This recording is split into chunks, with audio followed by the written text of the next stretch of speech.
Good morning, everybody. Good to be with you here on a Wednesday. A little cooler here for us today. We dipped back into the 30s overnight. Had to pull the plants inside, so a little chilly.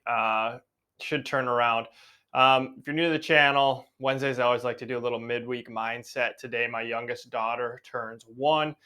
For me, it's just a good reminder to make sure to slow down, be in the present, take a moment, look around, enjoy what's in front of me, the sights and sounds. It's always good to have goals, but at the end of the day, we can't change the past. We cannot live in the future. All we have is the present. And so, as so many of you are busy out there right now, especially with planting, make sure to just take a moment, take a deep breath, look around you at all that you have, all that you've worked for, and really try and be present and enjoy this moment.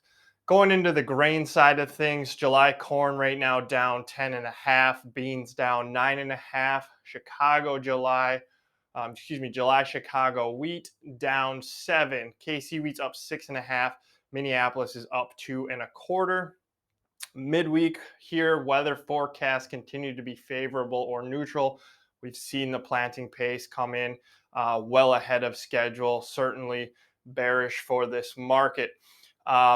We would encourage you as you look to adjust your marketing plans. We did a video on courage calls. I think this is a good situation to be having those in the back of your mind and prepare to get those done. If you have questions, feel free to reach out to us. We can put together a quote for how it will work for your operation, what the costs are, and what it would look like. It can work in soybeans, it can work for corn, it can work for wheat. So reach out to us. We have our information in the description below.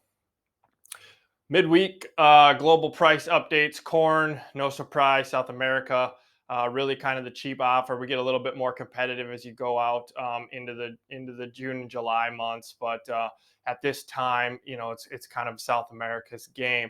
Soybeans, status quo here. Brazil, cheapest by far.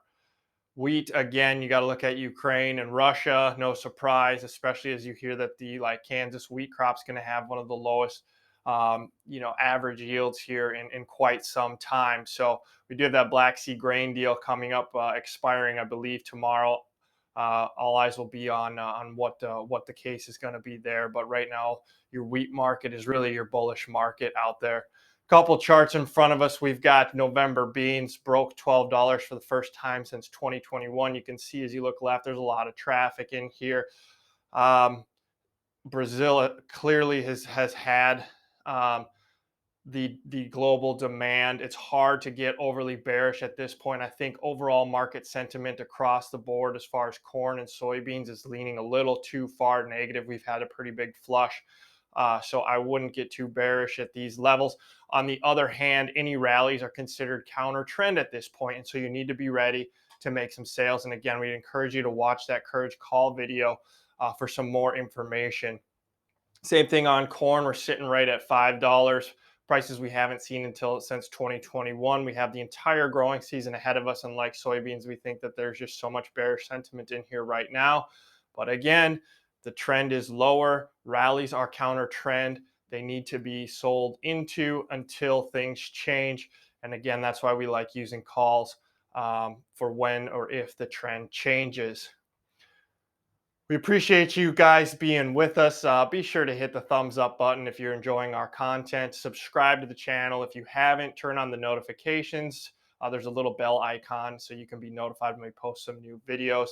Again, check out that video on courage calls for marketing here as you adjust your marketing plans as we head into the back half of planting and into summer. And remember, let's go out and try and get just a little bit better today. Stay in the present, and we hope you guys all have a great day. Thanks for being with us.